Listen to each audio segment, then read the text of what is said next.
So, next nating explain is itong activity to natin, which is import image. So, unang-una is yung import package plugin. So, ito yung command na mag-i-input or mag-i-import ng basically mga essentials. So, nag-take down notes ako dito. Sabi dito, okay, which provides a set of pre-built widgets and tools for building mobile applications. So, meaning to say, this code helps a lot when it comes to importing widgets and structures, something like that. So, next naman is itong class. So, itong class is meron siyang iba't ibang name. So, sa ano natin yun is class my app yung ating class name.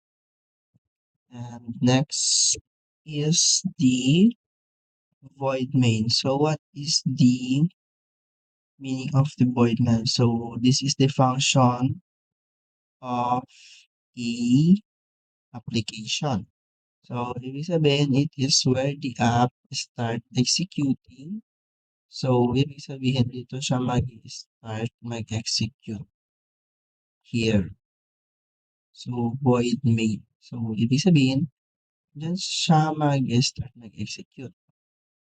Next naman is the cons. Okay. Also known as constructor. So, it is used to create an instance of the class. So, yan. So, gagawa daw siya ng instance of the class. So, meaning to say, the super.key parameter is a reference to a parent widget's key. Ayan, sabi dito. And next naman is yung override. So, override is a annotation indicates that the build method is overriding. So, yun nga yung sabi ko kanina na kailangan natin ng override para mag-run yung ating code. Next naman is dito sa widget building or dito sa part na to is yung ating widget section. So, makikita natin scaffold natin dito. So, meron tayong home, meron din tayong app bar, title, and center title. Okay, naka-declare siya na true. Then, dito naman sa padding, so dito natin makikita yung, wait lang. So, okay. The body is a column widget that contains two children. So, hindi ito yung bata na, or mga bata na ano ha. So, a padding widget with a, wait lang. A padding widget with a column widget that contains two children. So, with an image asset that as is child. So, ibig sabihin, the image asset widget displays an image from the asset directory. So, ibig sabihin, meron siyang directory. Okay, meron siyang directory na sinusundan or meron siyang directory. Yun. Which is makita natin dito sa ating .young chuchu here. So, ito yung sinasabi ko kanina. So, dito yung assets. And dapat yan is meron ding sa ating mismong project group. Okay? So, nandito yan, ito, assets. So, yan. Makikita natin dito yung assets natin. Yan. So, nakalagay dito yung image 1. As you can see, may naka-declare dito na image1.jpg. So, since JPEG kasi yung file, kaya JPEG yung ating dineclare dito.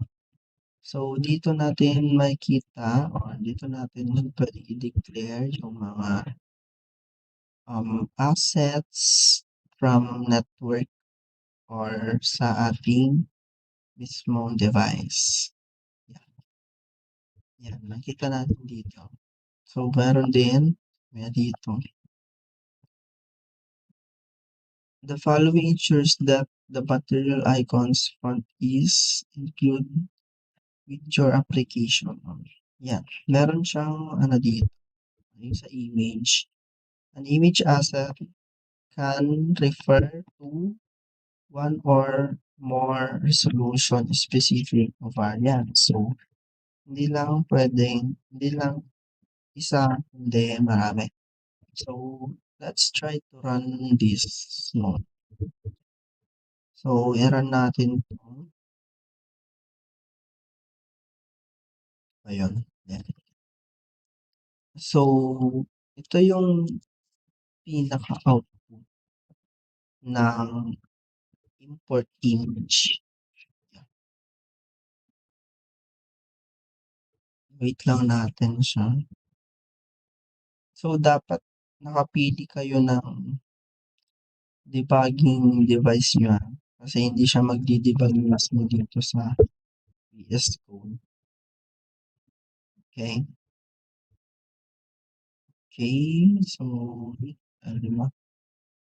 So, ganito yung sinasabi ko. So, sure one here, this is from the internal directory of a asset. So, yan. Tingnan nyo, nandito siya. Nakalagay siya dito sa project root natin. This is image.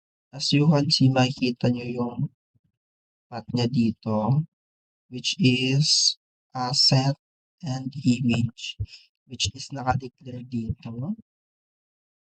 Here. Nakadeclare dyan na images asset. Okay. Asset images, this is the folder. And sa loob nito is merong folder na images. And sa loob nito is ito yung image1.jpg. Is. And doon naman sa network, kailangan mo lang mag-declare ng command which is image.network. Dito naman sa ating internal asset is image.asset lang. Okay? And after mo makapag-declare na itong command, is ilalagay na natin yung path kung saan natin kinuha yung ating network image. Okay? Yan, yung network image natin. So, you can customize this with the width and height. So, as my preference, nilagay ko siya ng 250 to 50. But you can make this a larger sizes or smaller sizes. Ayan. So, dito naman is naka-declare din siyang center. So, you can declare this to left, right, bottom. Yeah. And yeah, meron din siyang column. Yeah, which is 2 columns siya. Pag row naman, pwede din naman siyang row. Pwede mo din siya i-declare as a row. Okay? Ayan. And dito yung ating widget and scaffold. Mhm.